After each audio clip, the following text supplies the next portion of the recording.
বোয়ালখালীতে সাপের কামড়ে আরমান তালুকদার নামের এক যুবকের মৃত্যু হয়েছে। আজ 5 আগস্ট মঙ্গলবার সকালে উপজেলার আহলা করলডেঙ্গা ইউনিয়নের 3 নং ওয়ার্ড দক্ষিণ করলডেঙ্গা গ্রামে এই ঘটনা ঘটে।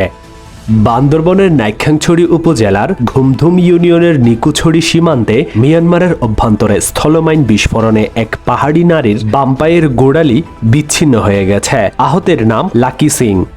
রাঙ্গামাটির বাঘাইছড়ি উপজেলার সাজেক ইউনিয়নের মাচালং বাজার এলাকায় সড়ক তলিয়ে যাওয়ায় যানবাহন চলাচল বন্ধ হয়ে অন্তত 5 শতাধিক পর্যটক 5 ঘন্টা আটকে ছিলেন। আজ মঙ্গলবার সকাল 10টার দিকে হঠাৎ সড়কের ওই অংশে পাহাড়ি ঢলের পানি উঠে গেলে সাজেক বাঘাইহাট সড়কে যান চলাচল বন্ধ হয়ে যায়। খাগড়াছড়িতে ইউপিডিএফ ও গণতান্ত্রিক ইউপিডিএফ সদস্যদের মধ্যে পাল্টাপাল্টি ধাওয়ার ঘটনা ঘটেছে। এতে একজন আহত হয়েছেন। আজ মঙ্গলবার বেলা 11টার দিকে শহরের চেঙ্গিস কেয়ারে এই ঘটনা ঘটে। চট্টগ্রামে জুলাই গণ অভ্যুত্থানের প্রথম বর্ষপূর্তি উপলক্ষে ছাত্র শিবিরের উদ্যোগে জুলাই জাগরণ নব উদ্যমে বিনির্মাণ শীর্ষক একটি র্যালি অনুষ্ঠিত হয়েছে।